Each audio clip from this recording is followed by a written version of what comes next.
राधे राधे महाराज जी। महाराज जी, अभी कुछ दिन पहले आपने एकांतिक में बताया था कि जब प्रारंभिक अवस्था में आपकी दोनों किडनी खराब हुई, ऐसा पता चला तो आपको आश्रम से निकाल दिया गया और कहा गया कि हम तुम्हारे ठेकेदार हैं। आपने उसी समय अपना सामान उठाया और आश्रम से निकल गए। महाराज जी, वहां से निकलने के बाद आपने क्या किया और आपके जीवन का संघर्ष क्या हम था? राधा वल्लभ जी गए और राधा वल्लभ जी से बात की कि कहाँ रहे, क्या करें। 2 घंटा बैठे रहे, क्योंकि हमें विश्वास है कि हमारा बचपन से भगवान के मार्ग में रहे ना, तो हमने कदम कदम पे भगवान की लीला देखी है, उनकी कृपा देखी है, तो हमें विश्वास है कुछ न कुछ होगा।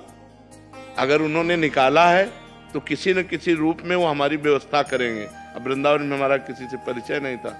2 घंटा बैठे रहे, आरती हो गई ठाकुर जी की, कोई न संकेत मिला न कोई बात की, तो झोला टांगा बाहर निकले कि फुटपाथ में पड़े रहेंगे।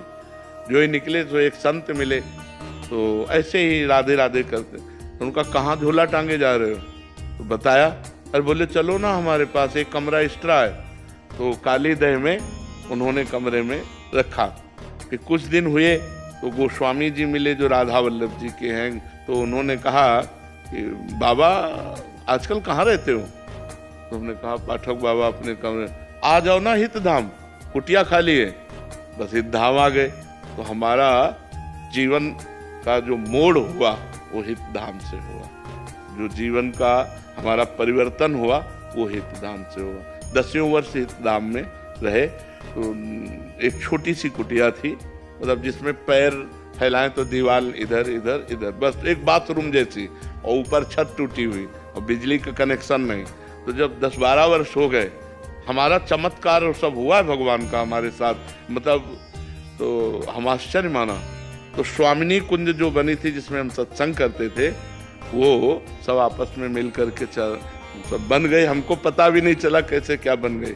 और बस फिर राधा के कुंज बनी, तो धीरे धीरे देख ही रहे सब। यहाँ तक ऐसे जीवन यात्रा हुई। हितधाम तक भिक्षा मांग के खाते थे। तो वास की व्यवस्था हितधाम में जब हुई तो वहां से जीवन पलटा हमारा। वहां से जीवन पलटते पलटते अब देखो ये जीवन आ गया कि भगवान समाज की सेवा दे दी। वैसे बैठकर बात करने का, और लाखों लोग प्यार करते हैं।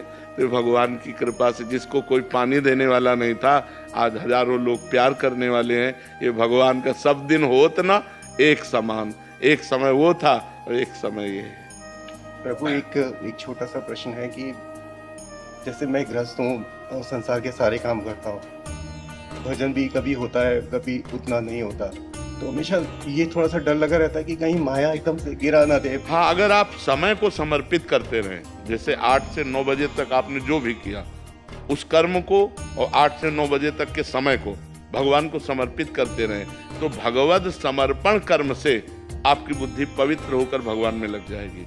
जो गृहस्थ आदमी है उसका ज्यादा भजन नहीं बनता, जो हर समय माला लिए, हर समय वो कर्म परायण होता है। तो उसको चाहिए अपने कर्म भगवान को समर्पित कर दे। जैसे 8 बजे से 8 बजे तक 12 घंटे नौकरी की, तो 12 घंटे बाद हे करुणा निधान भगवान, हे जगत के स्वामी, आपकी सृष्टि में ये 12 घंटे काम किए, ये 12 घंटे का समय और काम आपके चरणों में समर्पित। तो ये भगवद अर्थ कर्म उसको भगवत प्राप्ति करा देगा।